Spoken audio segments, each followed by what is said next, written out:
Okay, my name is Honorable Mrs. Bridget Obi, and I come from Nigeria. I'm a politician in Nigeria. And here I am in London to see my children, and it coincided with the memorable day like this. So I think that today is the day the Lord has made. It's a fulfillment of a new era.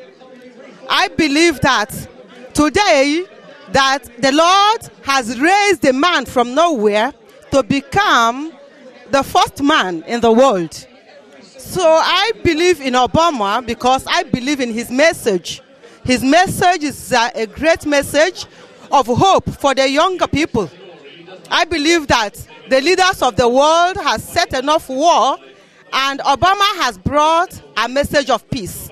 And the way the future generation have gathered today all over the world, no matter where people are, today they want to know that there's a man that has a message, and that message is of peace. And I think that the world needs that message.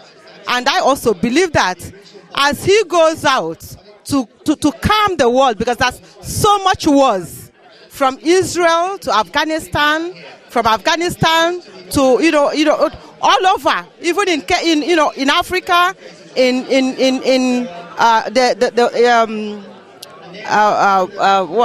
do you call it? Congo? From Congo, that's in Africa. Then to the Far East. So I think that we have had enough war. There has been enough money that is spent on wars. So I believe that this time around is a time of trust. It's a time of leaders actually living a future, living a world that is war-free for our children. Because even children today, at the age of 5, 6, they already, a message is war, because all over it is all the war that they see. So today we are seeing a man that is raised from dust to grace. And I believe that his message is that of, a man is so transparent. I'm praying that God, that as he had actually spoken from his messages, that he goes forth to find men that will believe in his message and be able to find a solution to the economic crumble, to peace, to less bloody world, and a future where people of all races, people can actually go to work, earn money, and spend it in things that are better. So I am so happy that I'm here today. I came with my son, and I think that I'm just happy to be in the midst of these people to celebrate today. What would be your message to the rest of the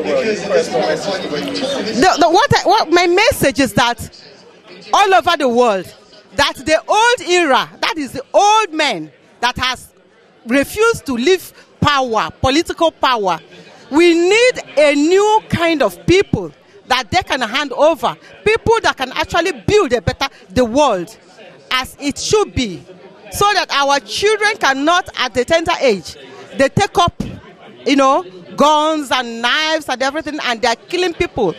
It's just because the leadership is strong. So what I'm saying is that let the world leaders give peace a chance. And let them, because I believe that we have enough resources for the people to live a better life. So I believe that the resources of America, the resources of the developed world should go to the third world, and third world countries, and help them to actually come out of their poverty. Because I believe that in so doing, we have enough to go around. And by so doing, we become our brother's keepers. So today in America, you can see the white, the black, the red. It's just, it's just people celebrating a kind of victory. It's a celebration. I've never seen it, and I know that it's just like electing a woman to be the president. So now Obama, coming from a gender, a minority gender, it is worth of celebration. And that is why we are all here today. Thank you. We can no longer afford indifference to the suffering outside our borders, nor can we consume the world's resources without regard to effect. For the world has changed, and we must change with it. As we consider the road that unfolds before us, we remember with humble gratitude those brave Americans who, at this very hour, patrol far-off deserts and distant mountains. They have something to tell us, just as the fallen heroes who lie in Arlington whisper through the ages. We honor them not only because they are the guardians of our liberty, but because they embody the spirit of service, a willingness to find meaning in something greater than themselves. And yet, at this moment, a moment that will define a generation, it is precisely this spirit that must inhabit us all. For as much as government can do and must do, it is ultimately the faith and determination of the American people upon which this nation relies. It is the kindness to take in a stranger when the levees break, the selflessness of workers who would rather cut their hours than see a friend lose their job, which sees us through our darkest hours. It is the firefighter's courage to storm a stairway filled with smoke, but also a parent's willingness to nurture a child that finally decides our fate. Our challenges may be new. With which we meet them may be new. Mommy, but those values of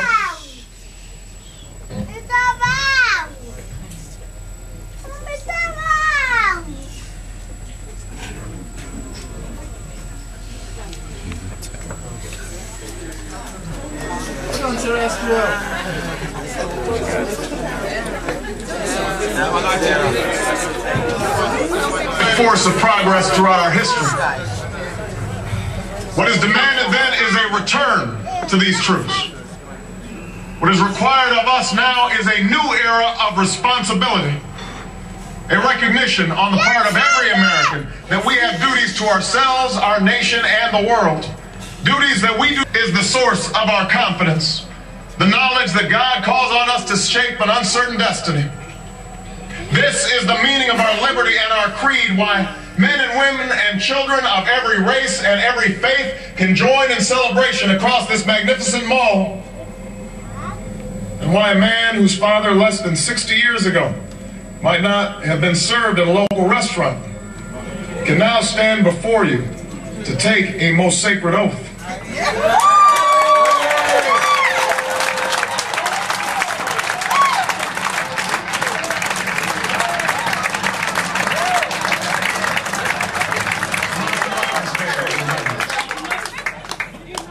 Who we are and how far we have traveled.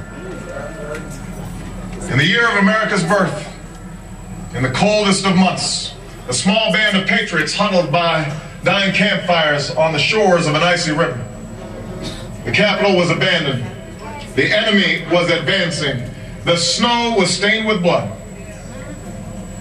At a moment when the outcome of our revolution was most in doubt, the father of our nation ordered these words be read to the people. Let it be told to the future world that in the depth of winter, when nothing but hope and virtue could survive, that the city and the country, alarmed at one common danger, came forth to meet it.